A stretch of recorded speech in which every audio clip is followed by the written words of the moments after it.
10 अगस्त 2019 को न्यूयॉर्क की एक हाई सिक्योरिटी जेल में कुछ ऐसा होता है जो पूरे दुनिया को हिला कर रख देता है।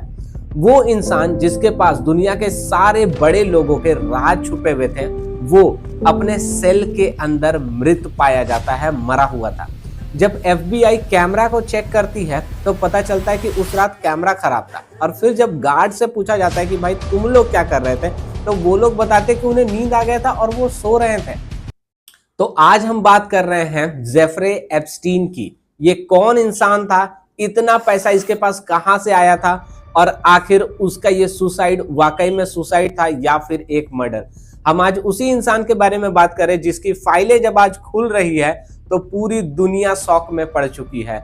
कोई बोल रहा है कि इसके अंदर ट्रंप का नाम है, तो कोई बोल रहा है बिल क्लिंटन का नाम है, और जिसका भी नाम उसके फाइल्स के अंदर से मिल रही है उन लोगों को शक की निगाहों से देखा जा रहा है। तो आज हम जानने की कोशिश करेंगे कि आखिर ये एप्स्टीन फाइल्स क्या है, पर उससे पहले हम ये जानेंगे कि आखिर जेफरी एप्स्टीन कौन है।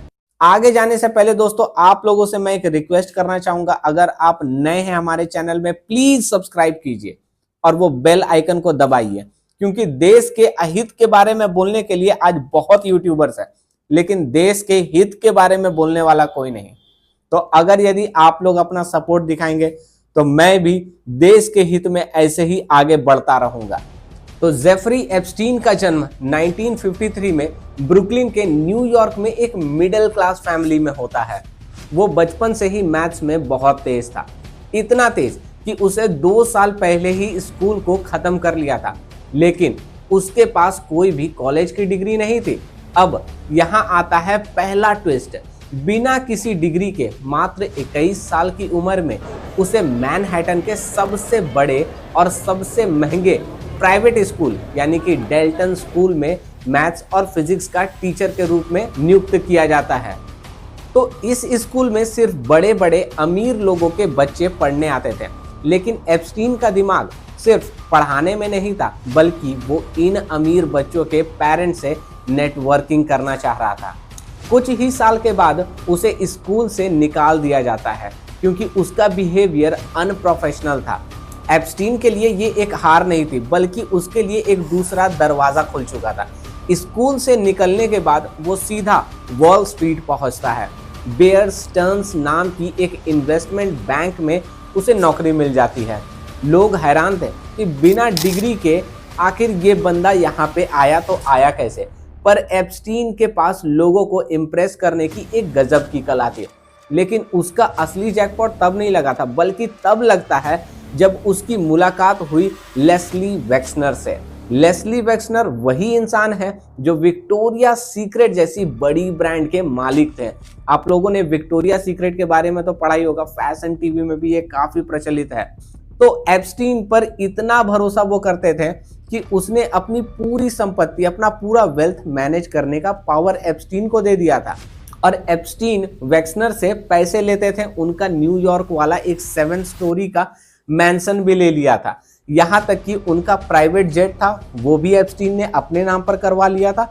और अब एप्स्टीन एक मामूली टीचर नहीं, बल्कि एक इंटरनेशनल फाइनेंसियर बन चुका था।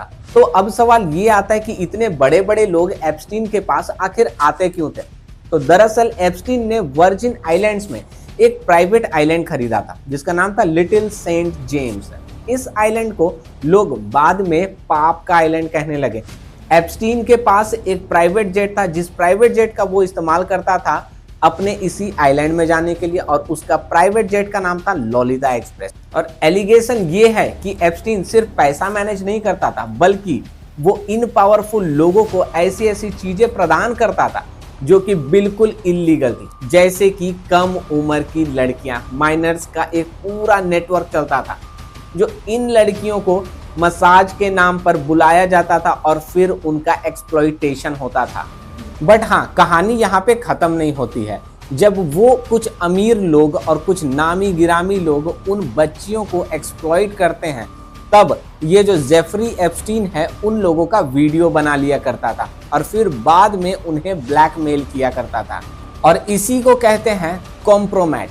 यानी किसी के खिलाफ ऐसा सबूत रखना कि वो आपकी मुट्ठी में रहे। फिर कुछ साल ऐसे ही बीतता है और फिर 2005 में फ्लोरिडा में एक 14 साल की लड़की ने पुलिस को बताया कि आखिर उस लड़की को किस तरह से एप्स्टीन के घर ले जाया जाता था।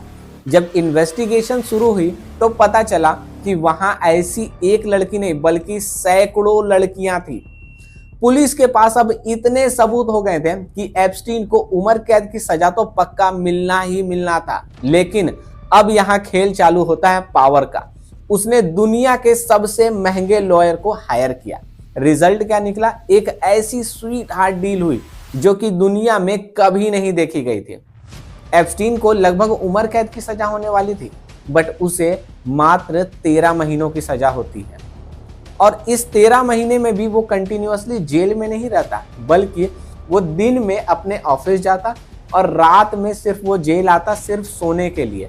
तो कुछ इस प्रकार से इस डील को फाइनल किया गया था। और इस डील में एक ऐसी क्लाउज भी थी जिससे कि उसके कोई भी को कॉन्स्पिरेटर साथी पर केस नहीं चलाया जा सकता था। सोचिए किसका नाम बचाया जा रहा था? क्या ये उन्हीं लोगों को बचाया जा रहा था जिन लोगों का नाम आज एप्स्टीन के फाइल से निकल रहा है? सालों तक एप्स्टीन खुलेआम ऐसे ही घूमता रहा, लेकिन 2019 में माहौल बदल गया। मियामी हेराल्ड की एक जर्नलिस्ट जूली के ब्राउन ने इस पूरे केस को फिर से एक्सपोज किया।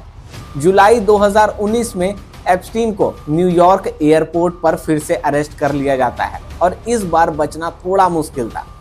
पूरी दुनिया की नज़र इस केस पर चल गई थी।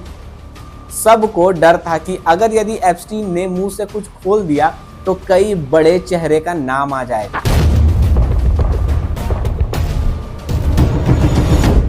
कई बड़े चेहरे बेनकाब हो जाएंगे और फिर वही हुआ जिसकी किसी ने उम्मीद नहीं की थी। 10 अगस्त की सुबह एप्स्टीन अपने सेल में मरे हुए मिलते हैं। जेल के कैमरास रात में काम नहीं कर रहे थे। उसके गार्ड्स जिन्हें हर 30 मिनट में चेक करना था कि वो सोए हैं या नहीं, वो लोग को कुछ पता ही नहीं था।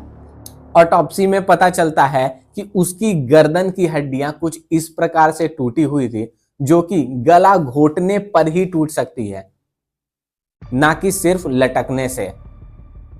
तो कंक्लूजन क्या निकल के आता है? एप्स्टीन जो है, क्या उसने खुद को फांसी के फंदे पे लटकाया था? बिल्कुल भी नहीं। ये एक कॉन्स्पिरेसी थ्योरी आप इसको बोलिएगा, बिल्कुल भी नहीं। ये पूरी तरीके से पता चलता है कि उसका हुआ था। जो कुछ भी बात हो, लेकिन यहाँ पे बताया यही गया कि जेफरी ने खुदकुशी की थी। आप लोगों को क्या लगता है, क्या जेफरी एप्स्टीन ने खुदकुशी की होगी? वो वैसा आदमी था कि वो खुदकुशी कर सकता था? इंटरनेट पर अभी भी एक मीम चलता है कि एप्स्टीन डिडंट किल हिमसेल्फ। क्यों? क्योंकि उसकी मौत से सबसे ज्यादा फायदा उन पावरफुल लोगों को हुआ है जिनका नाम उसकी ब्लैक बुक में था। वही ब्लैक बुक जिसे अभी के डेट में एप्स्टीन फाइल्स के नाम से जाना जा रहा है। और जब वो किताब खुल रही है तो एक के बाद एक नए नए नाम सामने आ रहे हैं। लेकिन अफसोस इस बात का है कि मेन कल्प्रिट जो है वो मर चुका है। विक्टिम्स को आज भी इंसाफ नहीं मिला, उन्हें आज भी इंसाफ का इंतजार है। ये कहानी हमें क्या सिखाती है कि जानते हैं, जब पैसा होता है, जब ताकत होता है, तो कानून आपके घुटनों में गिर जाता है। पर हाँ, एक और चीज है कि सच को आप ज्यादा देर छिपा के नहीं रख सकते। एक न एक दिन सच बाहर आना ही आना है। आप लोगों को क्या लगता है दोस्तों? कमेंट करके जरूर बताइएगा। चलिए आज के लिए बस इतना ही। अब मिलते हैं नेक्स्ट वीडियो में किसी अन्य टॉपिक के साथ। तब तक के लिए जय हिंद।